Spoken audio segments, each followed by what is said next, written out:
Okay, this lecture is on the challenges of managing the commons, and in particular we're going to look at some of the challenges around managing the global commons. So this is what today's session is going to entail. First off, we're going to look at something called the free rider problem and collective action problems. The free rider problem is a problem which tries to understand why it is that a lot of people do not engage in any kind of collective action whatsoever, because there's no rational incentive for them to do so. We're then going to go into defining common pool resources. They're a specific type of resource which have been exploited by people throughout the centuries.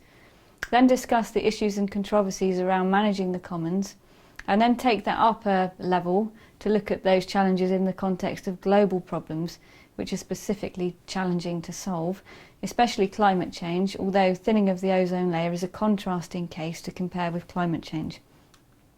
So to free ride is basically to do nothing about an environmental problem or any kind of social problem, and to realise that other people will do it on your behalf. This is a really good example of some people in a park who were saying, it's so dirty around here, too bad no one's doing anything about it. Those two people on the right hand side of the screen are there free riding, and the person on the left is taking all of the weight. Now there's a theory which tries to explain this, why these people would be doing nothing when somebody else is taking the whole weight, and this comes from a branch of social theory called rational choice theory.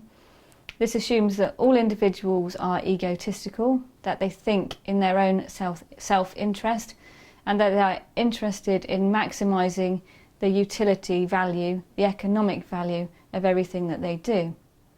Therefore, the theory is that it's in absolutely nobody's interest to do anything for others or to do anything for something that's collectively owned. Put differently, we might think of this in terms of collective action being illogical. This comes from the work of Ozone back in 1977, who argued therefore that collective action in pursuit of collective goods is irrational. And this is why. Because if a bunch of people engage in some action, let's say it's to solve an environmental problem, then the individuals will gain from other people's effort whether they contribute to solving the problem or not. So why would you go on a protest march if you know that 10,000 other people are going to go and that your extra additional participation isn't going to make any difference? On the other hand, if the action is unsuccessful, then those who have been on the action to solve an environmental problem are effectively losing out. They've lost time and resources in the process of trying to achieve that collective goal. Therefore, why would anybody engage in any form of collective action? How do you solve these kinds of collective action problems? Well, scholars have argued that one way they can be solved is to provide something called selective incentives. These are rewards that make membership or action worthwhile. For those of you who have yourselves or who know housemates or family members who are signed up to environmental NGOs or NGOs on any other topic for that matter, you'll notice that people get something in reward for making that donation. They might get a newsletter, they might get a car sticker for their car. There will be something that they get, some kind of selective incentive to motivate them to make a donation. Similarly, if you engage in some form of action, the idea is that you can be motivated to do so by being provided with a financial reward. Now, these incentives need not be financial incentives, although the roots of the theory argue that they should be. These could be non-financial resources such as fostering solidarity. People might participate in collective action simply because they like being with people who share their own form of consciousness. Or it might be because people have particular emotional needs.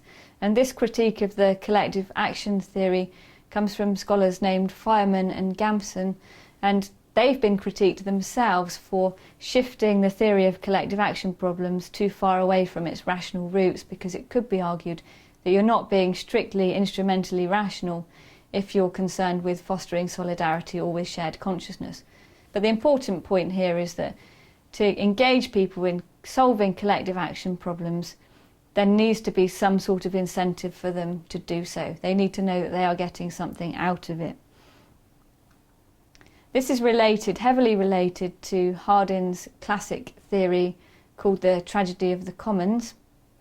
And Hardin was looking at pastoral systems in sub-Saharan area whereby he was observing people using common land to bring up cattle, to rear cattle. And what he noticed was that the common land was often being degraded because everybody was wanting to put an extra cow on the piece of land for their own self-interest. So this leads to the quote that each man is locked into a system that compels him to increase his herd without limit. In a world that is limited, freedom in a commons brings ruin to all. Now these kinds of common goods, they in his case included a piece of common land, but this theory is also used to apply to issues like the oceans, to the development of national parks, and even to pollution, because the air is seen as a form of commons. The idea is that the rational man finds that his share of the cost of the waste he discharges into the commons is less than the cost of purifying his wastes before releasing them. I must apologise that Hardin wrote before the days when it was fashionable and correct to include women in the equation as well. You should really read the rational human finds that their share of the cost, etc. So here is a way of classifying common pool resources. On the left-hand side of the screen we have subtractability, and at the top of the screen we have excludability. So excludability is the ability to easily keep somebody away from use of that resource, of a particular resource. Subtractability is whether an individual's contribution, or an individual's use of that land takes something away from it and lessens its value over time. So we might classify things as being large or small in terms of subtractability and easy or hard in terms of excludability.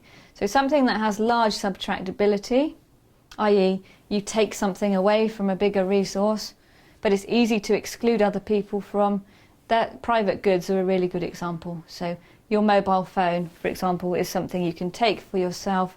It's easy to keep for yourself to use as your own thing. Something that's a club good has small subtractability. It's hard to take something away from it, but it's easy to exclude others from. So perhaps you're a member of a golf club.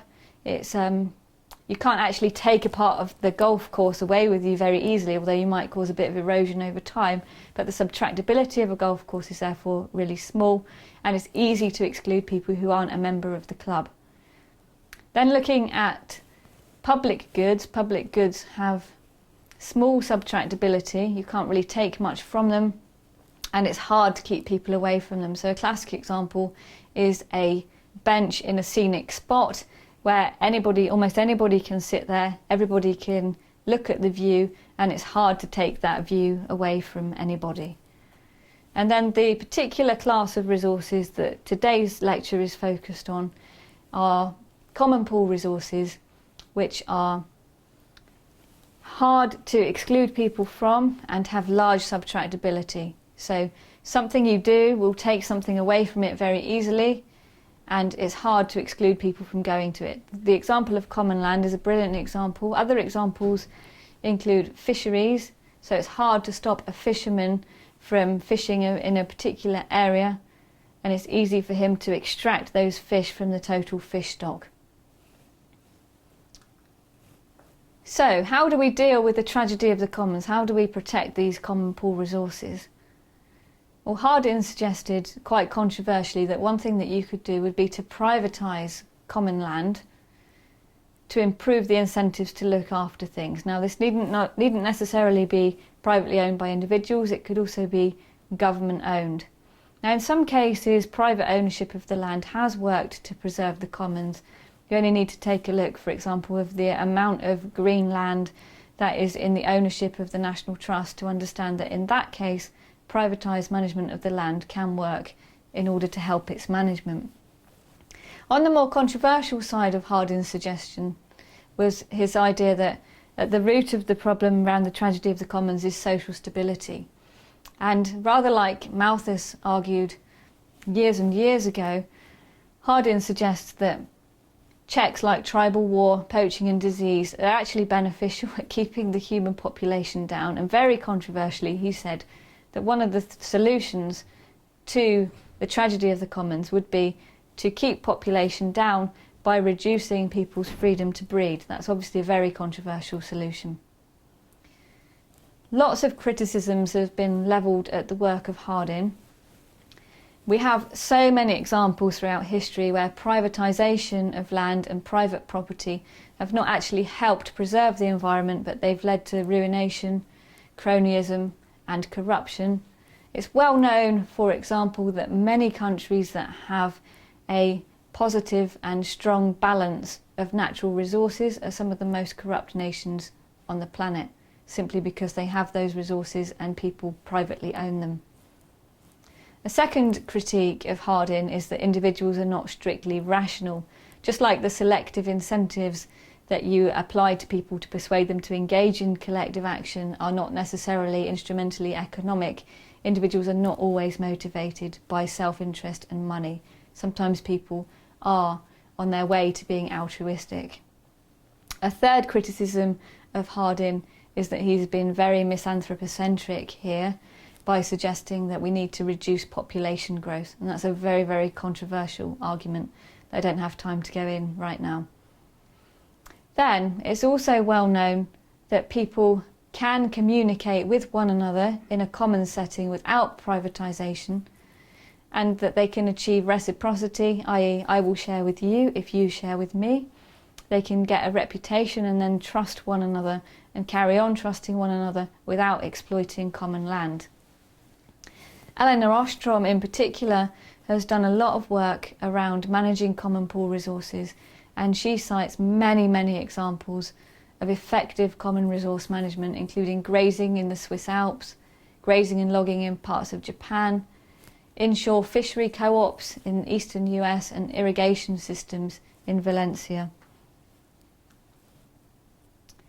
So how do we effectively manage these common pool resources that are subject to the tragedy of the commons? Well, the answer is not simple. There is no one magic bullet solution. It's very, very complex and depends a lot on the context and the culture of the communities in which the management strategy is being deployed. Now, according to Elinor Ostrom and her colleagues, what should happen in order for effective resource management is people should be allowed to trial and error their own proposed solutions. They should be allowed to come up with mutually agreed goals and a set of rules, and it requires something known as polycentric governance, whereby you do not have one single government source saying this is what you must do. Instead, you involve multiple actors in negotiation and trying to mutually agree those goals and those rules.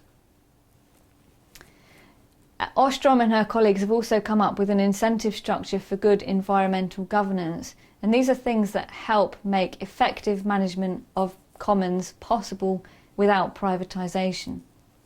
The first one is that it helps if you can put a boundary around the problem or around the issue, and this can be seen in a number of indigenous communities that still live in forest communities, whereby people might say, oh, that piece of land over there is out of bounds, it's sacred, that's a clear boundary, and it's easy to work out how to manage that piece of land. Secondly, internal rules are required, so instead of imposing something from the outside in, people work internally on their own. Local adaptation is important, so whilst people might be able to share general case studies of good common pool resource management across communities, it's important that they're allowed to adapt those so that they're most fitting to their own situations locally. Then there must be some form of monitoring or enforcement to ensure that the internal roles are adhered to. It needn't necessarily be anything to do with financing or taxing people or economically enforcing some kind of fine or punishment upon them in that way, but just to give people a general ticking off so people know that you cannot break the rules.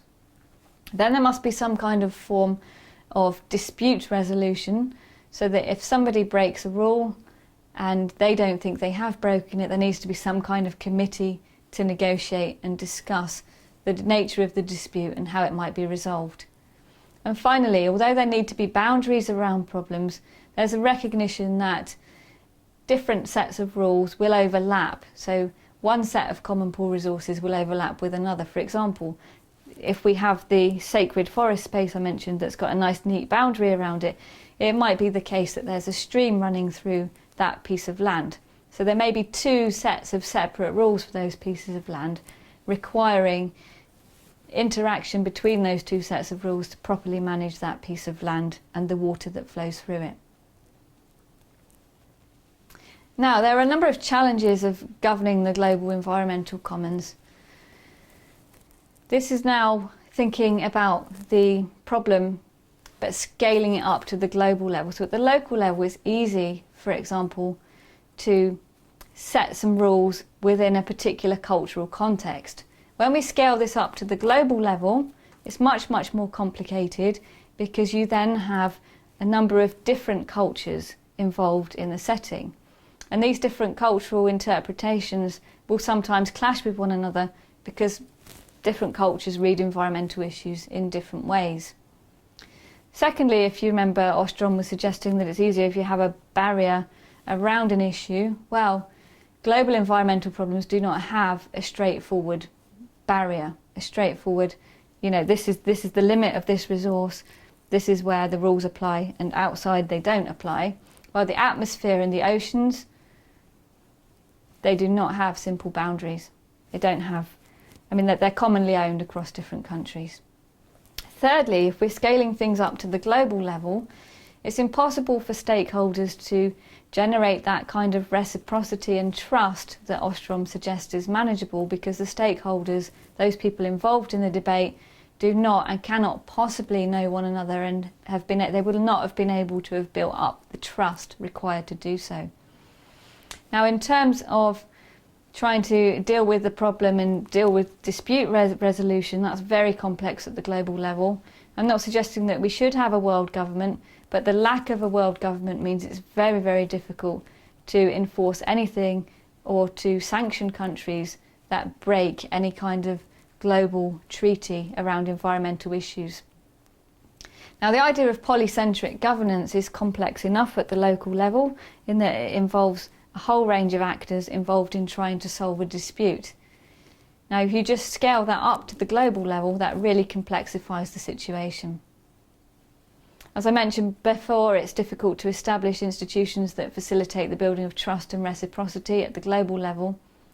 And then one of the key points that Elinor Ostrom makes is that there is no magic bullet to solve all common pool resource problems. And if no one size fits all, then that's going to make it very difficult for agreements to be made right the way across the globe.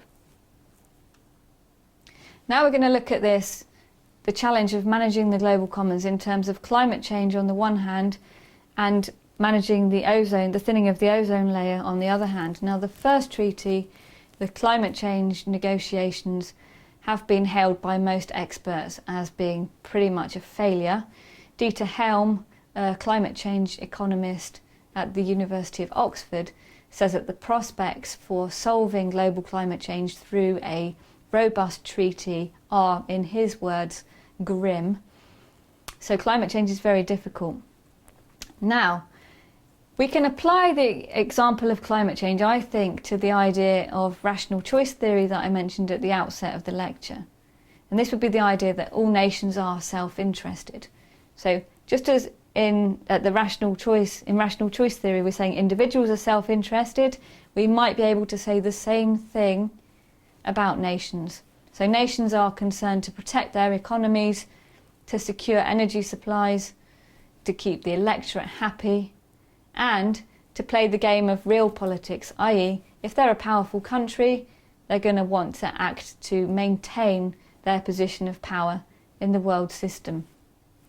So nations could be said to be rational and self-interested in the way that rational choice theory predicts. Let's look now at the Kyoto Protocol. The aim of the Kyoto Protocol is to materialise the objective of the United Nations Framework Convention on Climate Change, and this objective states that it wants to achieve stabilisation of greenhouse gas concentrations at a level that would prevent dangerous anthropogenic interference with the climate system.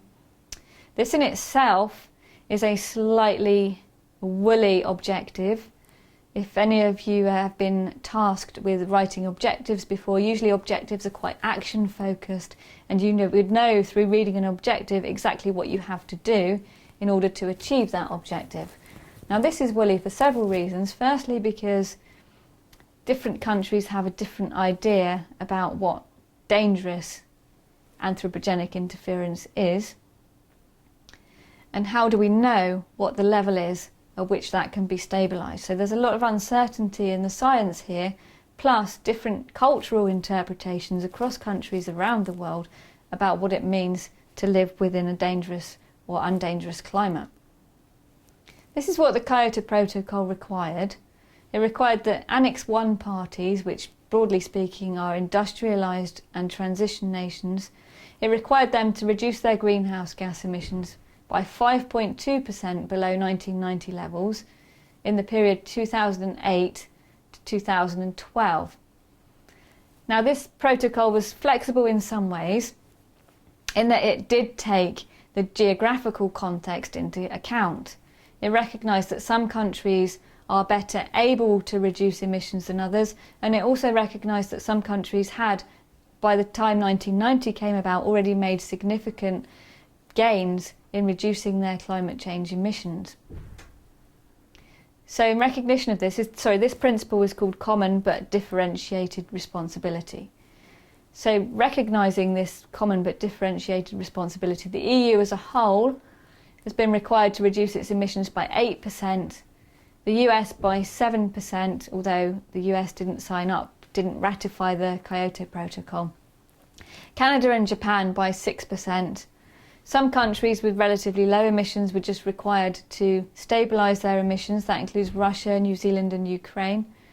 And then Norway has been permitted to increase its emissions by 1%, Australia by 8% and Iceland by 10%, because they either already have significant greenhouse gas sinks in their geographical area, or Iceland, the case of Iceland is quite reliant on geothermal electricity, which is a renewable source, hence it being allowed to increase its emissions slightly.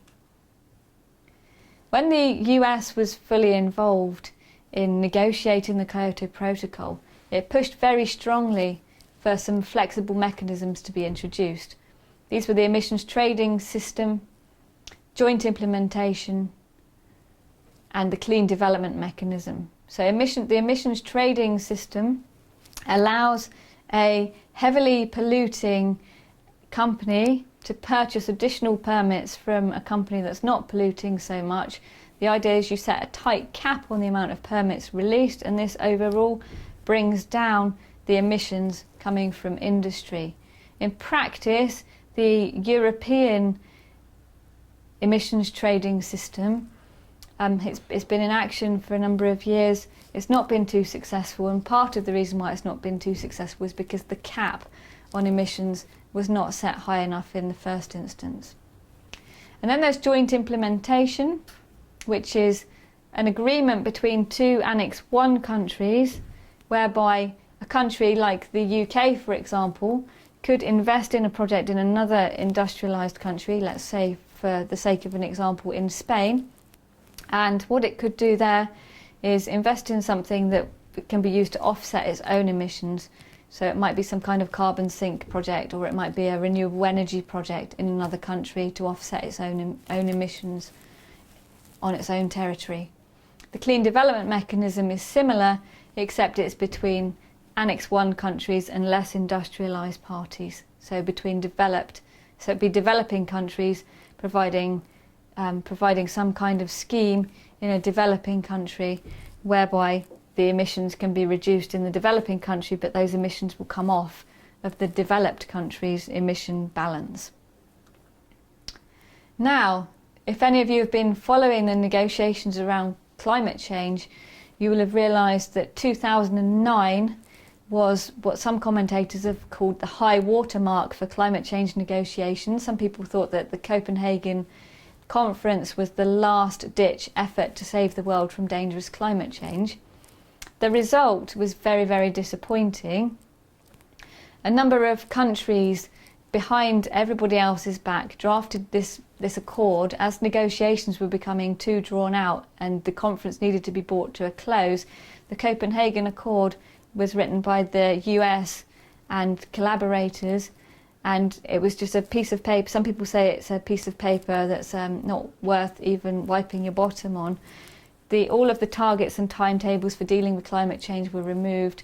It became very short and very vague. The way the Copenhagen Accord agreement was brought into the negotiating room effectively spoiled the negotiations, and it left a lot of developing countries completely disillusioned with the whole consensus decision-making process that had been the backbone of the United Nations Framework Convention on Climate Change since it had first established. Now, some people see the Copenhagen Accord as being very good. The US and Japan say it was a success, but some people think maybe it was nothing more than a clever negotiating game.